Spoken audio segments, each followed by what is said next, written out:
It's a public.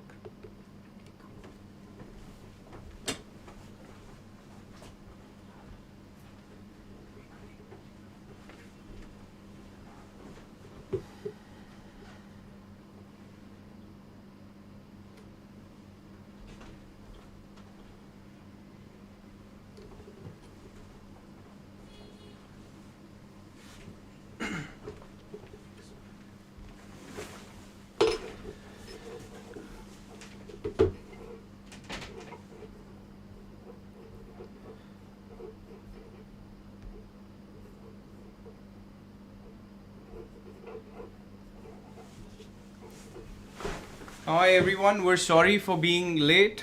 Some bit of technical glitch, but yes, we're all online and we're live, and I welcome you all to the show. So we'll wait for another 5-6 minutes for everyone to join in, get live, and then we'll get our guest on board, who's a special guest tonight. So we'll talk about Bitcoin, everything. So we'll wait for another 5 minutes, and we're just gonna do that. Just trying to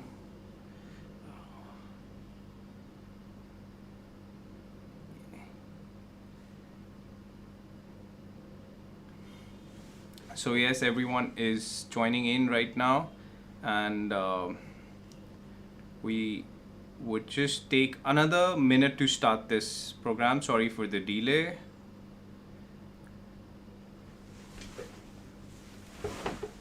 Ekta.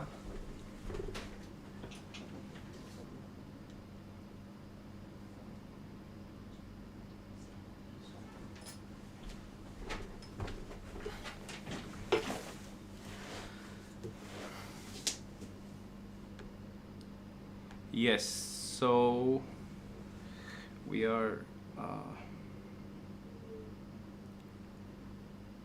so we're almost live now. Just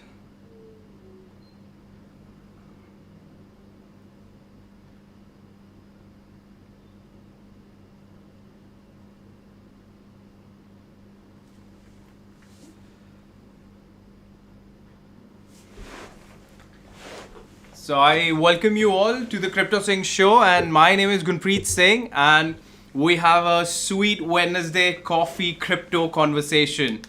So this coffee conversation is all about crypto, all about metaverse, all about the crypto space, what's happening, what's going to happen, and what's not happening.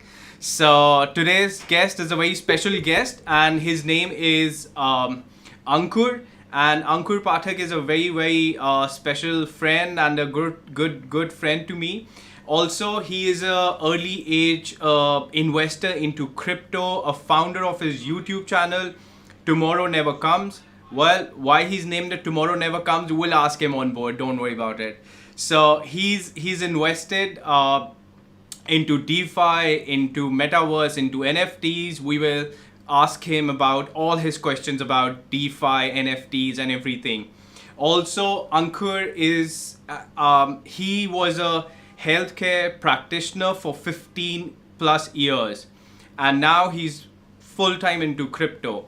So his belief in crypto is huge, and that is why he's here. And he believes in educating the world in freedom, in financial freedom and economic liberty. So I mean, there couldn't have been a better person to get on show and for our first show. So I welcome Ankur Pathak to be to come on board with us, and I thank him for joining us. So Ankur Pathak is our special guest tonight, and we welcome him on the show. He would be joining us. Hi Ankur, how are you, my brother, my friend? Hi Gunpreet, how are you? Thanks for having me on. My pleasure, Ankur. So we welcome you all, and we love this conversation with you and coffee and all about crypto. No, it's great. It's great. It's great to hear, crypto conversations across the globe. It's one of the reasons why I actually was so excited to be on the show with you. Just from you being way across the world, I mean, that's always great to see that the Yeah. conversation isn't just in one area. No, my pleasure, and I really thank you for coming on to the show. So, I mean, so you've been in crypto since a long time. So walk us through your journey, walk us through what made you get into crypto, walk us through the basics of, your belief into crypto. Yeah. So, I mean, you mentioned I've done 15 plus years in the crypto space or in healthcare. And so a big following for you and I both, because we come through the same program as London Real, right? Yeah. Brian Rose. If you guys haven't seen him, you got to check him out because he will definitely change your perception on many things, not just crypto. But so I've been following him for a while. He asked that really spoke to me about crypto. And I actually didn't pull the trigger when I first heard about Right. pandemic. Everything kind of came back around again and said, hey, you really need to get into Bitcoin. You really need to get into crypto space. So I said, you know what? Let's see what this is all about, right? Especially if Brian, the guy that I've been following for about 4 years or so, is really pushing this. There's got to be something. Jumped into it, and that was about 2020. I jumped into it, and I'll tell you with crypto is once you start in it, as you know, you just continue down the path further and further and further, and you really start to see the fundamentals, right? Everyone checks price point. Everyone's always looking, well, am I going to make 100x or, where's the market now? But when you really start to dive into it, you see the fundamentals and, like you mentioned, economic freedom, right? Or economic liberty. And that what's captured my imagination. So that kind of brought me down the path. And here we are today where I get to be on a show with you. It's quite an amazing journey. No, so again, that was my second question. What made you transform, your entire, you've been into healthcare for 15 plus years and getting into crypto after so many years and believing into the system? I mean, what made you go through that transformation? Yeah. So, I mean, look, I'm used to dealing with patients one-on-one.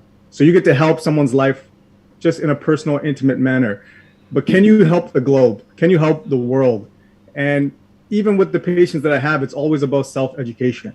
And I'll tell you this, there aren't many healthcare practitioners out there that I know, at least, that are really financially literate, right? We're always averse to anything science skills.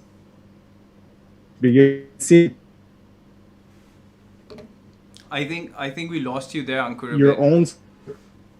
I think we just.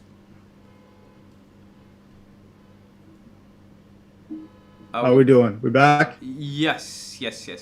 I think we're good. Okay. Yeah. So yeah, just the ability to help more than just one person. At the end of the day, you got to be able to, you have to be financially free to have options. Absolutely. Right. And everyone's kind of stuck in their same path right now. And this crypto space was the way to make not only a future for yourself, but for your kids, their kids, your kids. So this is generational wealth. And this was an opportunity that I just could not pass. Right. So, for all our users who are live, we will be taking all your questions, so don't worry about it. So we'll, first, know what Ankur is, Ankur thinks about crypto, and then we'll ask him all the questions. So my next question, Ankur, is, so you really see what as crypto, what do you see this as a future, and how do you think that this space is about to, in my opinion, change the world? But what do you think about this, and how do you think it will change the world? Yeah, like I mentioned, it's really the one opportunity we've ever had to create financial freedom, right? Absolutely. It's for human history, right? And that's one of Brian's favorite sayings, or greatest wealth dislocation in human history. So if you think about it, any industry that you're in now, or any investment that you're in now, how long would you have to wait, and how much investment would you need to put in to make life-changing gains? Right. 20 years, 30 years, maybe 40 years? Who knows what your health is like at that time? What else is going on at that time? So again, this is not about a quick fix in terms of financial freedom. but it is an opportunity to make that financial freedom. And so the future is bright, not just from a financial standpoint, but crypto, blockchain, the actual technology behind it is what's going to invade every single industry. So if you're not familiar with the technology, you will be left behind in the future.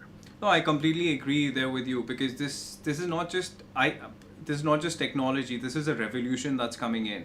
I mean, it's how soon you understand about this revolution is, soon you will adapt. Because I mean, you could have been blind in 1990s by saying that internet won't take over the world, but eventually what happened, and I mean, down the line we all know. And I mean, forget internet, we're talking about Web3 today. So I mean, that's the transformation that has been done since ages. And and I think internet took 10 years or maybe 15 years to really come into play, but now the technology is so quick that I think that it would probably come even faster. So the adaptation and your take on adaptation, that how do you think that the world would adopt crypto, or I mean, what's your take on that in terms of your country maybe, or so adoption of crypto, or the companies, or how do you think the institutions would buy into it very soon, or what's your take on that? Yeah, well, I mean, look, we already know institutions are in this, right? Right. You've got PayPal's, you've got Tesla, you've got Block, formerly known as Square, Blockstream. Yeah. I mean, you name it, the biggest countries in the world or the biggest companies in the world are already adopting it. Whether you hear about it or not is on you and doing the research, right? I mean, recently Stripe and Shopify, they formed a partnership where every merchant can actually accept Bitcoin as payment. Absolutely. So the thing is if you don't do your research, all you're ever going to read are the negative headlines. All you're going to see is, this X amount of money was hacked and this happened and this user, private, all that, which is true. But if you don't dive in and do your own research, you won't actually see the benefits and the things that are happening behind the scenes that no one's really talking about mainstream. Because we know, you and I know, and the world knows, mainstream negativity sells. No, that's what's up.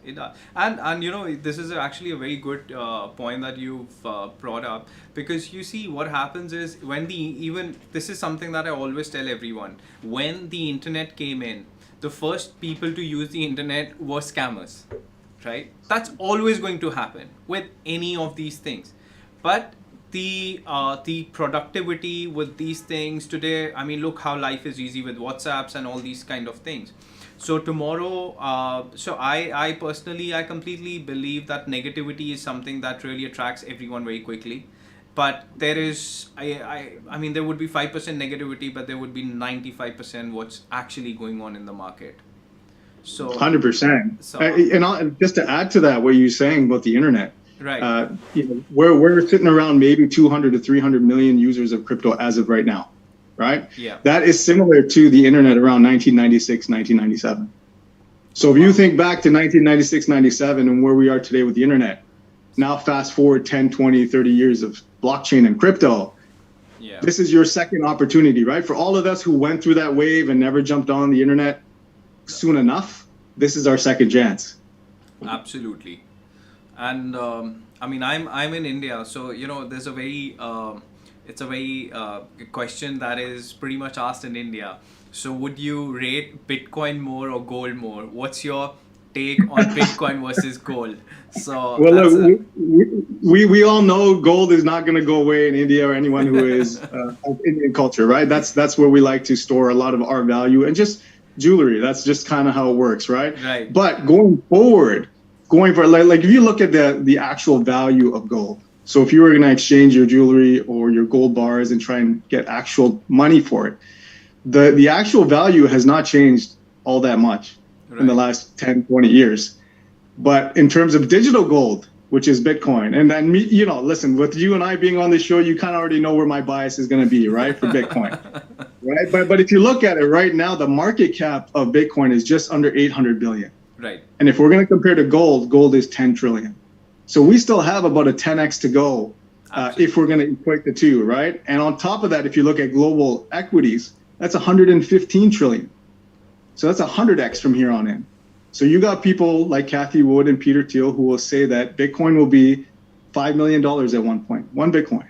Yeah. So you tell me how much gold will be in the next 20 to 30 years, and I can guarantee you will not be $5 million. No, absolutely. And to add on to what you're saying, so when this actually Ukraine war happened, you see the gold, you can't just put it in your pocket and just go away, right? I mean, everything got destroyed. Bitcoin is something that you can carry anywhere in the world.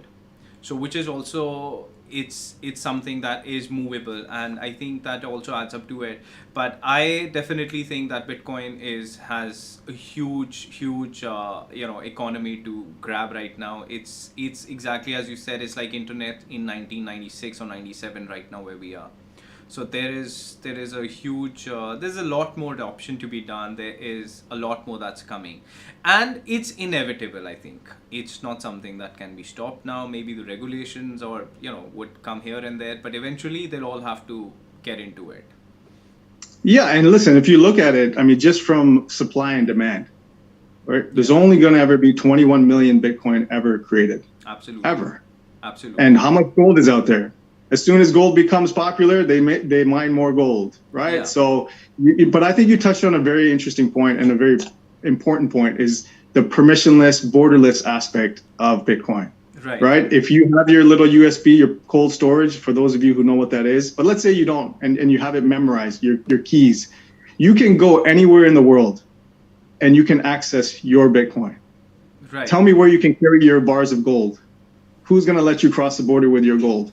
Absolutely. Probably not many, right? And like you mentioned, with the conflicts around the world, that's very, very difficult. And even when you're going to gain, how are you going to gain access to your gold? That's another question. I totally agree. And now, of course, I mean, the second question about what is your take on the US dollar versus the Bitcoin? You're gonna make me talk about price, huh? Look. At the end of the day, things are always pegged as of right now to the U.S. dollar, right? That's what everyone kind of looks at. That's the standard. So that's relevant. Until that changes, and that's a big if down the road. But until if and when that changes, we're gonna always have to worry about the USD. But here's my thing, and this is what I tell everyone. I don't worry about price action. And this is what I'm saying is when you understand the core fundamentals, like I sleep well at night. I'll tell you this though, when I first got into the space, all I ever did was look at my portfolio, and every single day, every single minute, I'm looking at what the price is of Bitcoin, right? So, and that's natural. I think that's normal, because when you get in, a lot of people come in thinking they're going to make 100x tomorrow. Right. And that can happen. So when I came in 2020, I mean, things fell, but I came in on the uprise. So it went from, $9,000 US dollars to 60,000, 69,000, somewhere in around there. So you can imagine all of us were thinking, this is it. It's just going to go to 5 million and that's it. Everyone goes home and never talks to anyone else again. We're good. We're happy. But it doesn't work that way. So in terms of US dollars versus Bitcoin, I mean, it's just something that's a part of it right now. Yeah. Will it change? Will Bitcoin become the gold standard? And I say gold, but digital gold standard going forward? We'll never know. We'll never know, right? Not yet. Right. So in terms of just what my plan of action always is buy the things that you understand. That's why you got to do your work, and then don't try and chase. Don't try and chase the 200, 300, 400x. That's absolutely. it. Absolutely. I mean, this was my next question, but you've pretty much answered that. So, it was that your advice to probably new traders or new people coming in, because look, now what is happening? Crypto is going mainstream.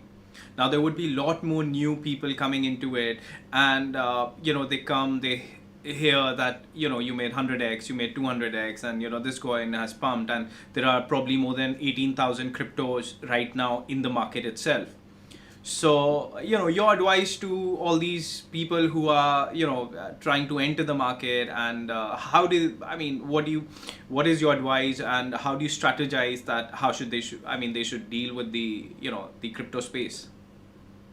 Well, first things first, you should never invest what you're not able to lose. Right. That's the first thing. And when I say that, nobody likes losing. I don't care if you have hundreds of $1 million, then you lose, it's still a loss. But you can't lose something that's going to change the course of your life, right? It's going to make you depressed and all of that kind of stuff. That's first and foremost. So only take a little portion of what you have. And I will also say, don't hesitate to jump in and play. I'm okay if you're actually chasing the money. I'm okay with that because that's going to bring you into the space. And you and I both know once you're in, you get sucked down all these rabbit holes of learning and you start to understand the game. So my advice is play with a small portion of what you have available and try different things. Try different things. No, and you know, there's a question that someone has actually asked, and you know, that is, how do you see the role of BTC in global economics? Why is the institutional acceptance, I mean, or it being a legal tender? So how do I see institutions incorporating Bitcoin or their opinion on Bitcoin? Yeah.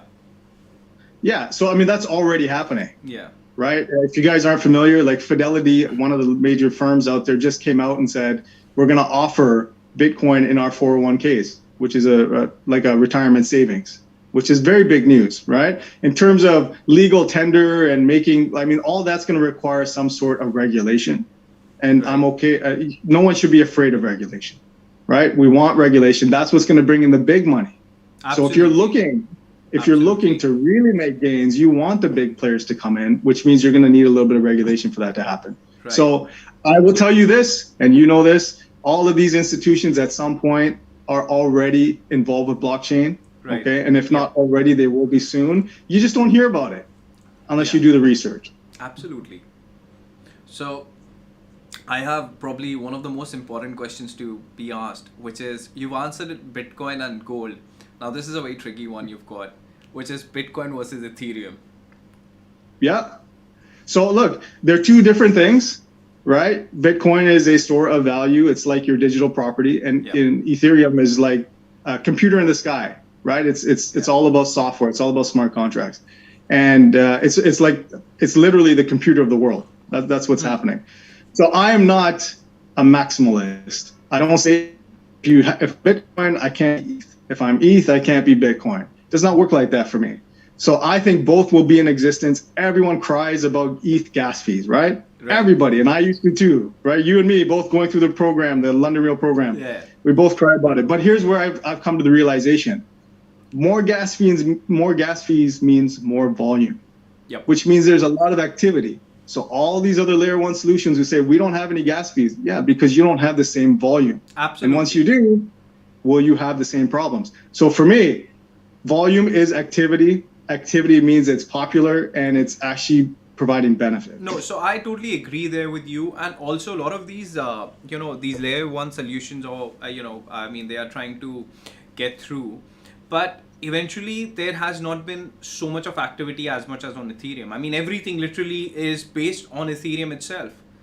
And right now it's not just about gas fees, it's about security. There's so much that still the other solutions need to even, cater to that once they have traffic on their network.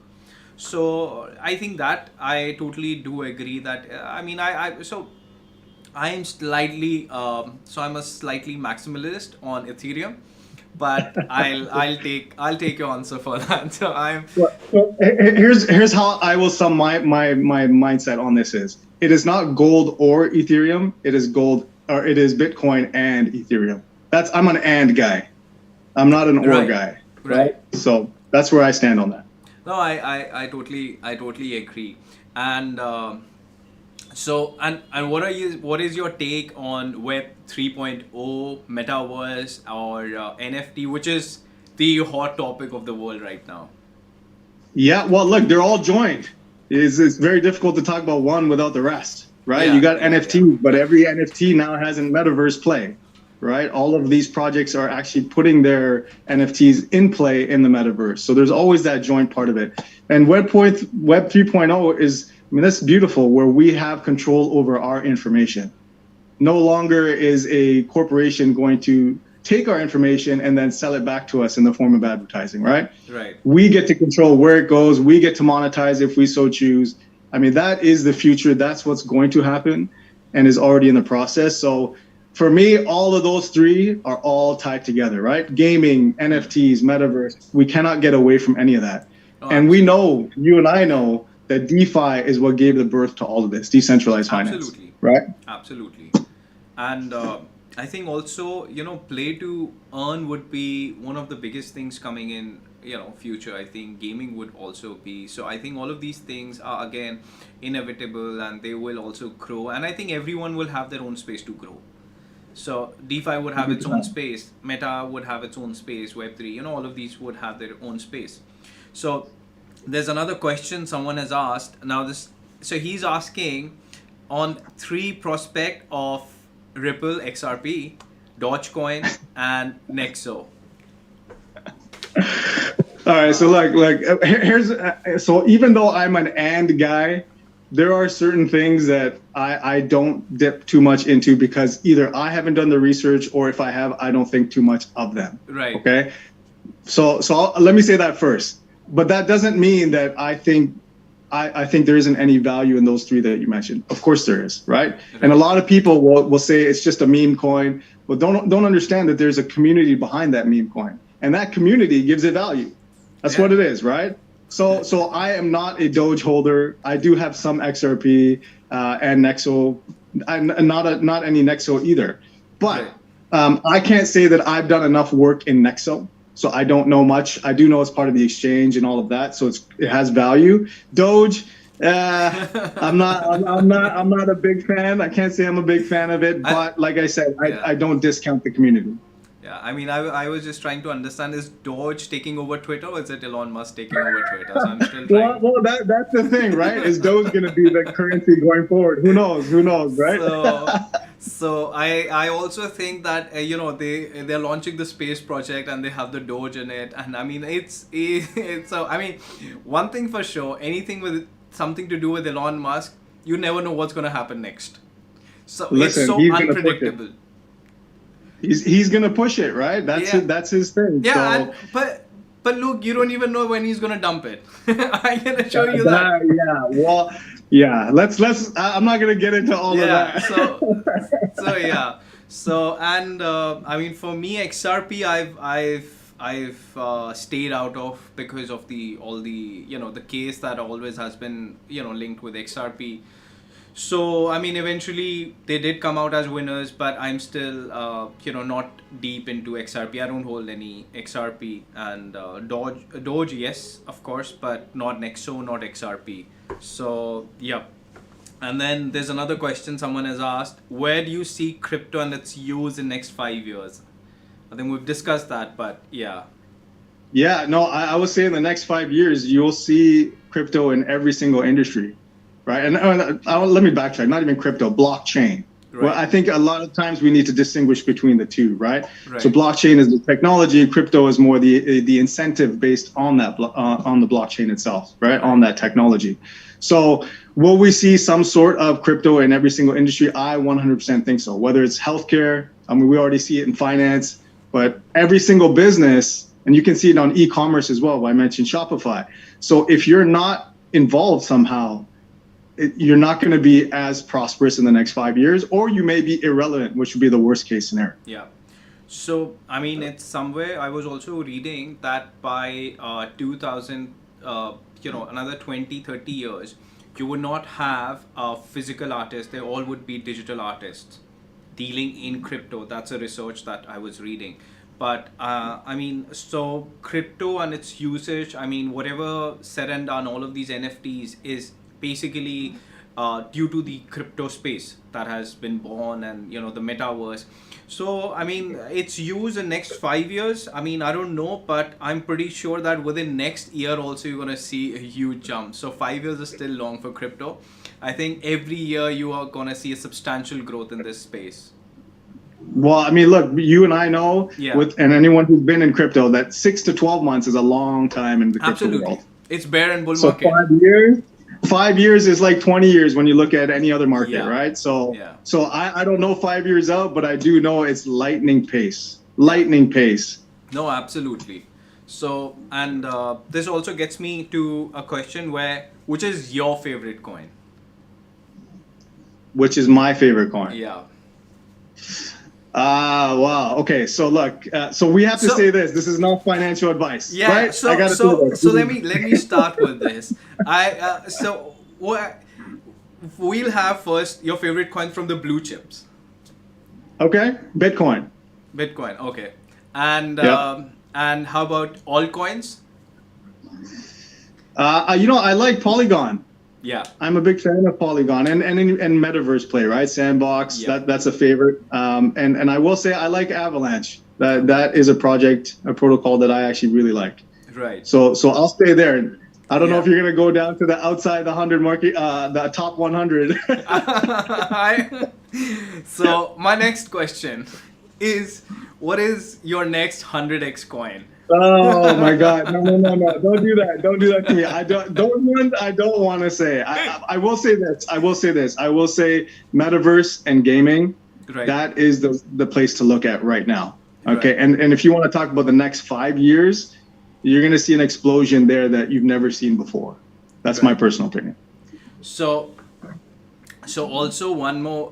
So do you hold stable coins, or I mean, how do you manage your stable coins, or I mean, bull market or bear market, or what does the portfolio look like? Yeah, I mean, there's always a little bit of a portion of stable coins, and one of the reasons being is because you get such great yield, Yeah. right? When you stake your stable coins, you can make 8 to 12% on your stable coin.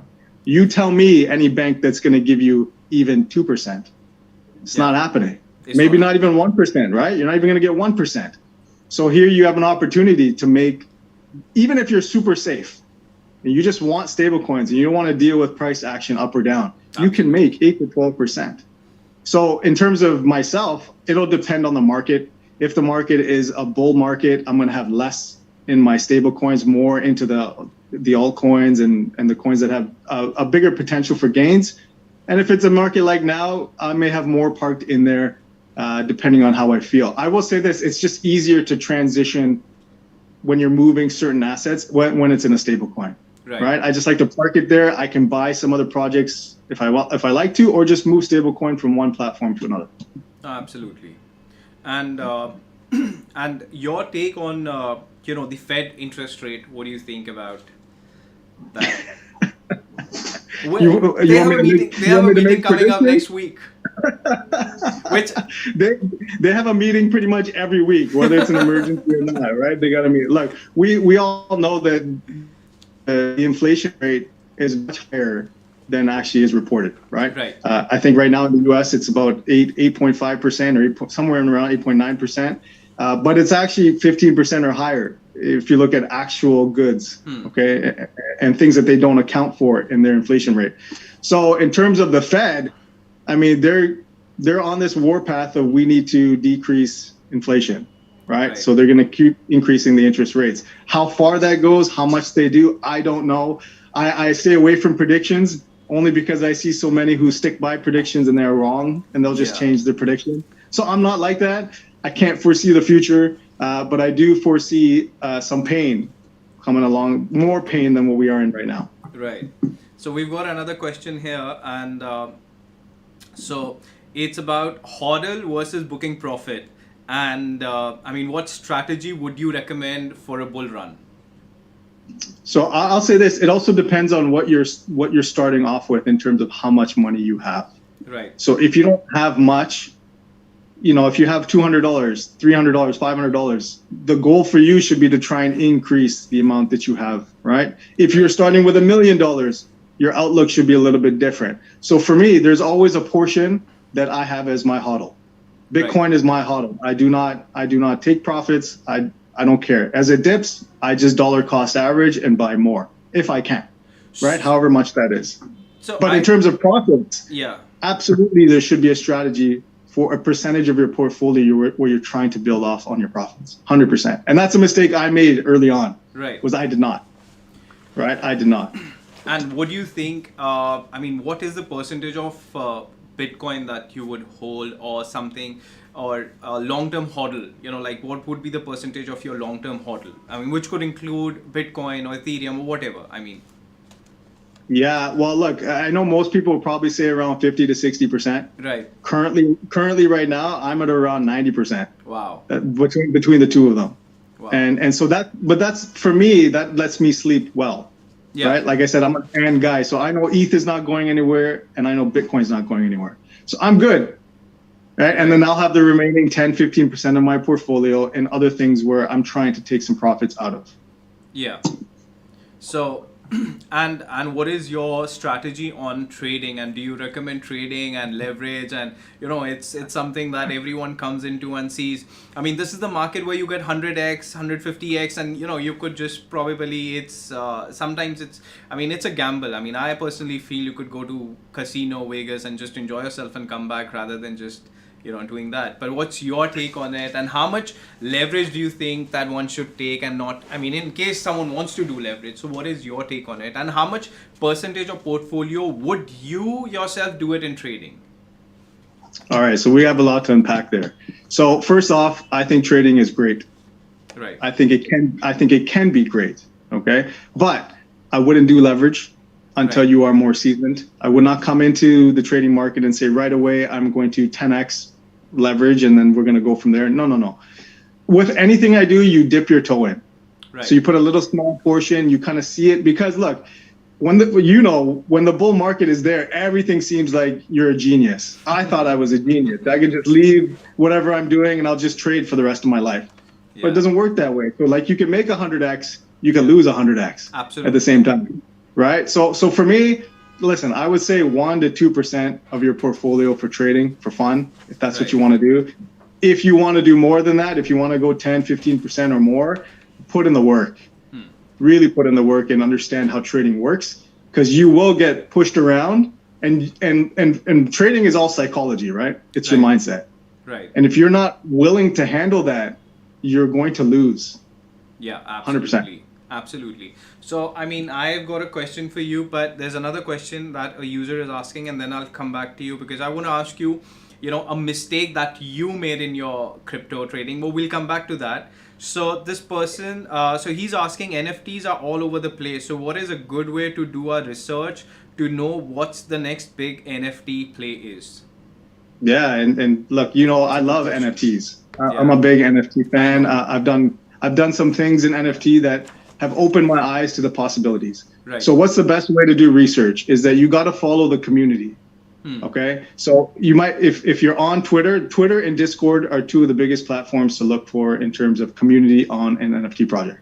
Absolutely. All right. So easiest thing is you see a couple of tools, NFT tool. So Rarity Sniper, Rarity Tools, those kinds of NFT Sniper. There's a whole Crypto Slam. There's a bunch of them that are out there that will actually tell you when a project is going to drop, right? When it's coming out. So before it comes out, before any NFTs are minted, you go and you research the community. You jump on their Twitter, you jump in their Discord, and you see not only the total number of actual members, because you can always make those up, right? You can buy your members. Yeah. You want to look at the engagement of every single post. Members, yeah. Right? And you want not even just members, but what's the engagement on, if it's a tweet?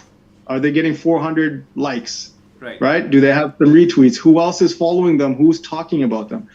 I know sometimes that seems like, well, that's just all social media. Who cares? But that's what drives an NFT project right now, is the community. Is the community. So absolutely. That's where I start. But let's say you don't even care about any of that. Let's say you're not even trying to flip it for some money. I would say find something that you like. If it's cricket, if it's hockey, if it's sports related, if it's movies, find an NFT that fits what you like. And so now you're not worried about up or down pricing, and you get to really understand NFTs. Yeah, absolutely. So, and also I think that, NFTs again is still a huge market. So I think, if you're focused on certain areas and you have knowledge about certain areas, it would just work in your favor. That's what I think. But yes, and then we have another question, that is, any advice for new traders? What trading rules do you follow or recommend? Look, there's I'll say this. Here's the biggest trading principle: is take profits. That is, and I'll say, that. Yeah, I totally agree. Right, and look, beyond that, I would say the biggest trading principle to have that I didn't have, and this will tie into that question you want to ask about biggest mistakes, is you don't know your parameters before you enter a trade. You don't know when you're going to take profits. You don't know when you're going to get out if the trade is not working out. All of those things need to be set before you actually enter a trade. Absolutely. And those are the things I didn't do. So when you jump in a trade and it's going well, you think, I'm just going to hold on because I will 2x from here or 4x from here. Yeah. Don't do that. Yeah. And so now, I totally agree. I mean, trading, I think the mistakes or the rules that I personally follow is also something that I do take profits really, I mean, not that quick, but yes, I do take profits at levels which I personally think that if the coin has pumped and, to get, sometimes you get greedy that if this has gone 10%, this might just go up to 20% to 30%. But look, it might go. But you can have a certain amount of profit for that, but you need to take those profits out. And I think I start taking profits out at every 5, 7%, 8%, because this is a bear market. So when in bear market, I think you got to take smaller profits out as soon as that happens. When in bull market, that's questionable. Yeah, I mean, look, everyone has to be comfortable where they're going to take out their profits, right? Yeah. So you got to have your stop losses in place. That's key. Because whatever you think is up 10%, you go to sleep, you wake up, it's down 50, right? Absolutely. And that's the one thing about the crypto market that people need to understand. It is 24/7. Yeah. The markets close at a certain time, so you don't have to worry after a certain point in time. Not here. So that's why it's very important to put that in. Now, in terms of 5%, 10% profits, that's where the work comes in. You're looking at those charts, right? Yeah. You're looking to see where am I comfortable, where do I think it's going to hit, and where not. And that's where you got to do the work. Yeah. So biggest things, know when to take profits, know when to have what stop loss to put in, and put them in before you make your trade. Oh, absolutely. And so I mean, and the cryptos that you pick or the anything, is it, so do you do, I mean, leaving out the NFTs, so the crypto space, so, I personally see the utility of a crypto and then invest into it.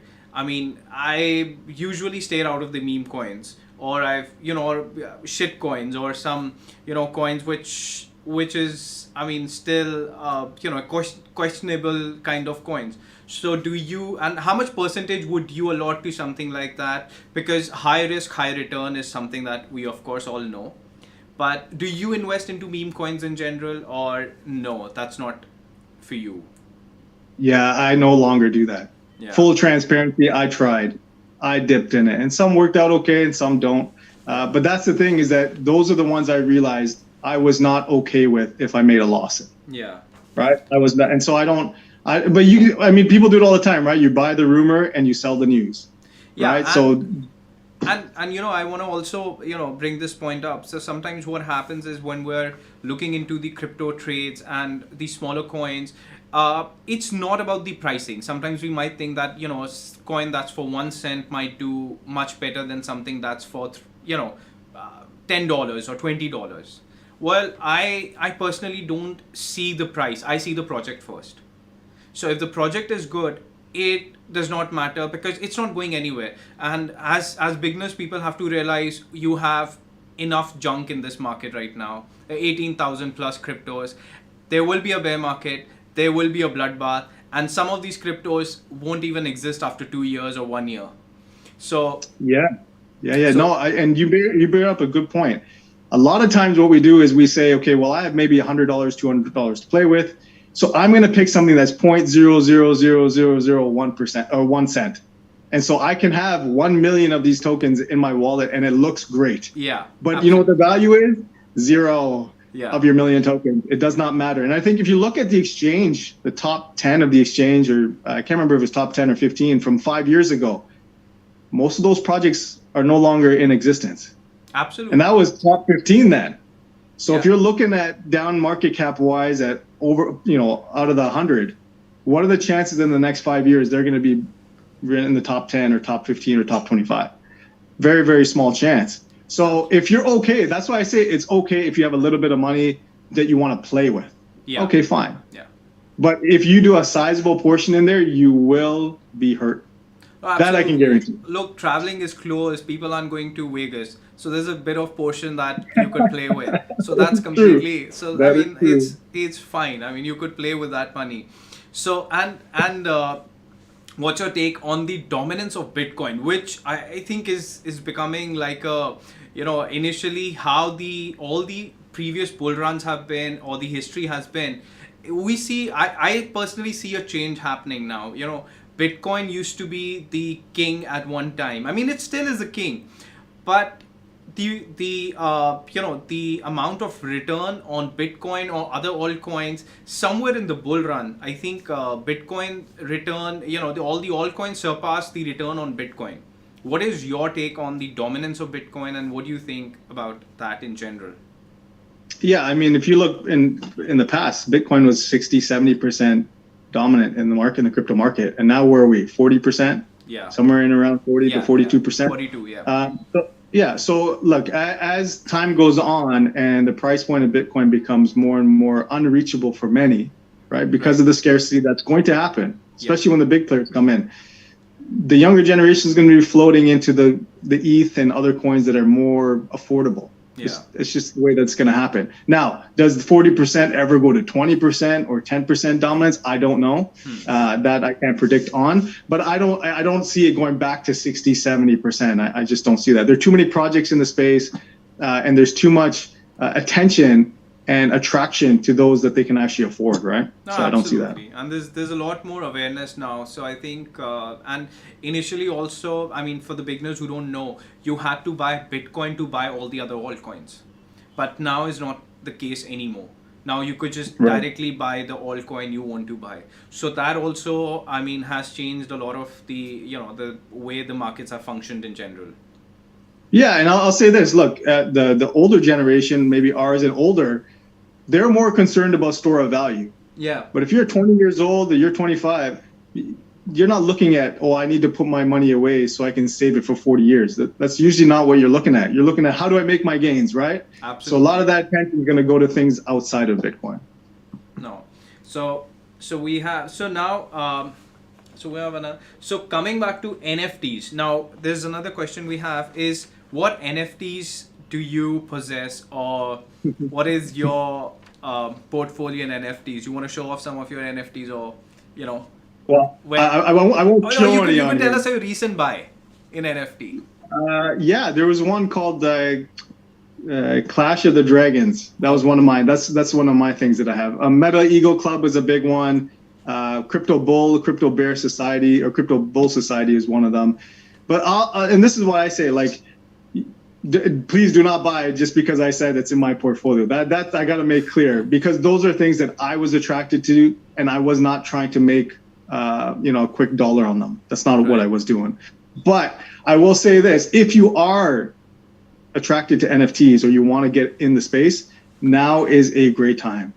Okay, with the market trending sideways and downwards, everything is on a discount. Like, if I'll give you an example, there was an NFT that was selling for maybe, I would say 10 to 15 ETH in the bull run.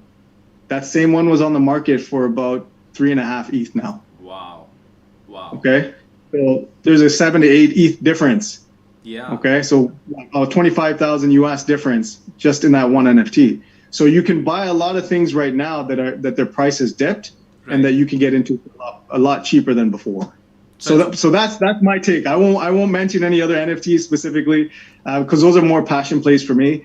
But get in when the market is not hot. That's the best time, and feel your way around and really learn the space. And what is no, I totally agree. And do you flip NFTs? Do you trade NFTs, or is it for long-term hold for you? I would say I'm getting more into the flipping now. Okay. So now there are some tools that you can use that will track volume of actual NFT sales. So similar to trading, right? Those are actually exist now. So I'm starting to get more in there. I'm starting to become more aware. I told you one of the biggest mistakes I made was not taking profits. That was a big mistake for me. So in the NFT space, here's my advice to everyone. If you can afford to, buy 2, sell 1. Yeah. And keep increasing your capital base, and keep doing that. If you can buy 4, sell 2. Right? If it becomes the next Bored Ape Yacht Club, you're great. If not, you just made some profits. So that's my advice to everybody. Absolutely. So how much portfolio percentage would you allocate to NFTs and the cryptos? I'm gonna get you there, bro. Look, so for me, I'm comfortable with NFTs. Right. Like, I would have no problems dedicating 5 to 10% of my portfolio to NFTs. And again, I think we're just scratching the surface on NFTs, and the public will understand the real utility as we move forward. Right now, it's just, oh, this sold for this much because of art. That's what everyone thinks. Yeah. But there's so much more under the hood. So for me, I would say 5 to 10%. For someone starting, I would say don't go any more than 1% of your portfolio, just to start. No, so we have a question there actually. So someone has just asked, how does one start in this crypto space? It's completely unknown to the crypto space. Buy Bitcoin. Buy Bitcoin. And look, I always say understand what you're buying, right? Yeah. Bitcoin is the one thing I say that I don't care if you buy first and understand second. Yeah. That's the one thing I don't care, right? Because as soon as, and here's the thing, we could read every article. Yep. You could listen to all your friends. You can watch YouTube videos. Until you actually buy, you will not know. Absolutely. You'll never know. So that's my advice. How do you get involved? Do your research to where you feel comfortable enough. Buy some Bitcoin. Yeah. And your advice on whoever is starting out, advice on exchange, cold or hot ledger. Yeah, I mean, look. Yeah, I mean, staking or not staking, There's so much to unpack there. Yeah. I would say if someone's starting, don't even worry about staking and all of that. Right. It's too much. And what happens is we hear all these things and we're like, you get intimidated. Like, I'm not going to know that. I don't understand that. That's too much. I'm just not going to buy at all. That's what ends up happening to so many people. Right. So I will say pick one exchange in your area that is actually, you're able to make an account and log in and buy some Bitcoin or buy whatever crypto you like. But that's what you need to do. Just pick one. Pick one exchange, see the process, buy Bitcoin. That's how I would start, and go from there. Then you can go on to multiple exchanges. Then you get a feel, right? Then you understand, like for yourself, we know you have to get comfortable. And the only way to get comfortable is to be in the game. That's the only way. And anyone getting new into crypto, I just want to add in something that go on the Twitter account. Don't get scammed. I mean, you'll have so many, all these websites or all these things. And I think the best way is go on the Twitter account. It's verified. Everything is pretty much given. And then click on those links. And just don't add on your wallet like that with and for anyone who's starting out, I think these are certain things that you please do take precaution. Otherwise, if you have, the first taste is bad. You're not going to enter the industry. So, we want everyone to enter the industry. And this also brings me to a question where your YouTube channel now. This says, so the name says that tomorrow, so now elaborate a bit what your name would say and what mean tomorrow never comes. In what context is this channel? Yeah, so look, when I first started, and I'll go back to where this phrase actually came from. Right. So when I was in my late teens, early teens, my father used to say to me, tomorrow never comes, for every time I had an excuse for not doing even the smallest thing. So take out the garbage, go cut the grass, clean the snow for us in Canada. The first response out of my mouth was, I will do it tomorrow. Right? That's what most lazy kids want to say, right? I'll do it tomorrow. But him being from India, immigrating over to Canada, he had no concept of doing something later. It had to be done then and there. Right? So his response would always be, tomorrow never comes. That's it for everything. So it kind of became, a lighthearted joke. We would kind of make fun of it. Oh, tomorrow never comes. But what ended up happening was when I was 19 was he actually got diagnosed with a brain tumor. Oh. And so over the course of 6 months, he went from being the father who taught me everything to pretty much a child. And then he passed away. So for me, and my brother and those around us, we took that tomorrow never comes. He lived that, right? His tomorrow literally did not come. And, he had thoughts, he had ideas, who knows what his dreams were and what he had planned. Gone, right? And I'm sure all of us have experienced Absolutely. Someone we love has gone through something similar, right? Absolutely. So that's kind of what stuck in my head. Right. And so when I started this channel, it was about doing something now that you would say, I'll just wait for tomorrow. I'll wait tomorrow to do my research. I'll wait tomorrow to buy some Bitcoin or the NFT that I want to. Like, don't wait for that. But here's what I will say. The one thing that has changed with this channel is it's not a finality to the channel. Like tomorrow never comes. Oh, I'm so scared. It's not one of those, right? It's do the things that make you feel uncomfortable. It's very interesting. I totally agree. Right. So that's where I'm at now. It's not, oh, let me do all the things on my bucket list that are fun. Oh, I want to go on this vacation. Yeah, okay, do all those things. But do the things that make you feel uncomfortable, that make you have, those butterflies in your stomach, that makes your mouth dry. Those are now the experiences that I'm actually seeking out. And then whether I like them or not after, that's fine, but I need to do them. So that's what Tomorrow Never Comes now. I mean, this leads me to another question, and which is, you also educate the world on, you want to educate the world on the financial freedom and economic liberty, if I'm, correct. Mm-hmm. So, Yes. I mean, so what do you think about the, financial freedom in general? And I know you're in the crypto space because of that, but for the people who are joining in, I mean, anyone who's joining in, please do join his YouTube channel. He's a legendary guy. So yes, please do join in with his channel. And so what is your take on the financial freedom? What do you want to educate people, and how do you want to do that? And Yeah. So look, like I mentioned, my father and most anyone who's immigrated anywhere, you're blue collar. You do the factory jobs, you do the work so that your kids could have a better life. But you will do that for how long? 30 years, 40 years. Maybe you live paycheck to paycheck. What industry can you be in now that's going to give you the returns that you can actually enjoy in the next 10, 15 years, maybe even 5 years? And you can live a life and have a quality of life that's outside of just your job, right, where you have no time for anything else. So that's what I want to share. Look, whether I know this is what a lot of people think. If you have money, you're evil or you're bad, right? Wealth is that you need to be a certain type of person to attain that wealth. And if you're a hard worker, that should be honorable enough. And it is great. Do the work. Yeah. But money means you have options. Yep. So you want to donate your money. You want to build a school. You want to help people. You need money. Charities don't care about your hugs and kisses. They don't ask for those in donations, right? They ask for your money. So you want to have the options that you could do whatever you like with them. And that's on you. So that's all I want to preach. And that's the message I'm trying to get out there is that, look, here is an industry that can change your life and the people around you if that's what you want to do. Right. If you don't, that's fine. But do the research and then make that decision. Yeah. I mean, this also is, someone has just asked, how do you deal with the fear of losing money? Well, I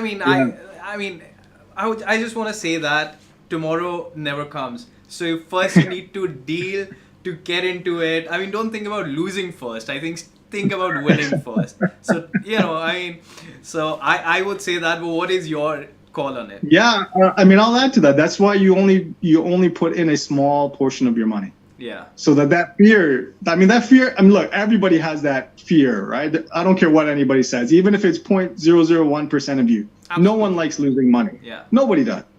But you need to be able to lose only a little bit of money where it doesn't hurt you the next day.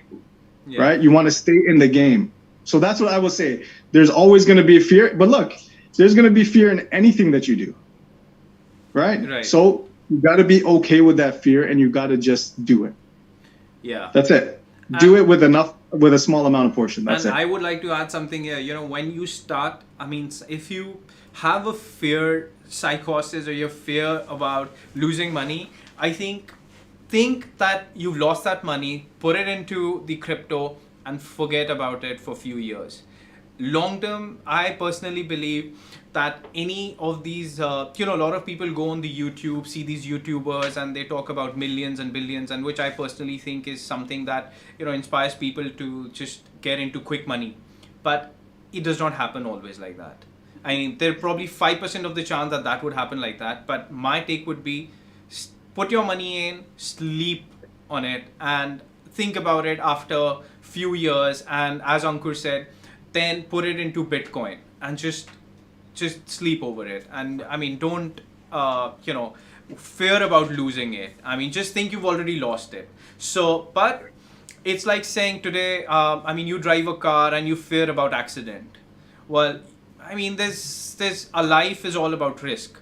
And the more you risk, the more you reward. But this is an industry that's a growing industry. I mean, someone who would have feared not putting his money in 1990s or 95s in Amazons and all these tech giants, well, today, I'm sure they must be regretting. So just think like that and think positive. And I personally believe that this is a system which, as Ankur said, it's a financial freedom. It's something that is inevitable. It might take some time to come into, I mean, whichever country you are residing in, but it will come. I mean, look what happened with Ukraine. Look what's happening with Russia. Africa is asking for it. I mean, just imagine you're standing 100 miles away, 1,000 miles away from someone, and you have a crypto device which transfers money within a second, and there's no third person involved into it. So, I mean, and just to add to it, losing money, well, if you had the same amount of cash in probably 10 years back and now you've already lost that money. So I mean, you've already lost that money. So I don't know about losing money, but I definitely think that, it's about to increase your money here. It's not about losing. The cash or the money that you already have, you're already losing on it. So that's my take on it. Yeah, 100%. And I'll add to that. I'll say there hasn't been a single 4-year period where you have lost money in Bitcoin. Every 4 years, if you look back, you have gained money from when you actually first invested. So that's an interesting stat. But I'll say this too on top of that. You need to know who you are. Yeah. Right? If you can't handle the volatility, then you need to have a strategy that's perfect for you. Yeah. Right. And if you can, then you need to have a strategy where you can kind of separate the two. So it's all about just kind of knowing who you are. And that's why I say you need to play in all of the spaces. Take a little bit and play in everything so you know who you are. And then you could just ignore things that don't fit your personality or your level of fear capacity. Oh, absolutely. So, I mean, this brings us to my another question. Someone has asked, any advice how to leverage NFTs in the market space? So, well, maybe some clarity on that. Leverage in terms of what? Are they just trying to flip it? What do they want to leverage their NFT for? Yeah, I mean, generally, I think leverage would mean, leverage is actually to flip, maybe to flip it, I would say. Yeah. So, look, if that's what you want to, you have to know volume of sales. Yeah. Right. You got to know is this project moving? Not just, oh, my friend told me, so I'm going to buy this. And no, it can't be that. You've got to look at the community. Are people buying and selling? What is the price? And I'll say this is the best thing to do is you have to get in. Here's a little tidbit that maybe people don't know is stop trying. If you're looking for flipping, the best place to get an NFT is before it comes on the secondary market. Absolutely. So all of these projects will have what's called being whitelisted or pre-sales. You need to get into those before it actually gets listed publicly, because you will already 2 to maybe even 4x your money easily if you get in early. Yeah. Okay. If you're going to go on OpenSea or any of those open markets, that's already double or quadruple the price. Absolutely. Okay. So that's how I would say if you want to leverage just straight from flipping, get in early and sell before it's been revealed and put on the open market. And what platforms do you use for buying of NFTs?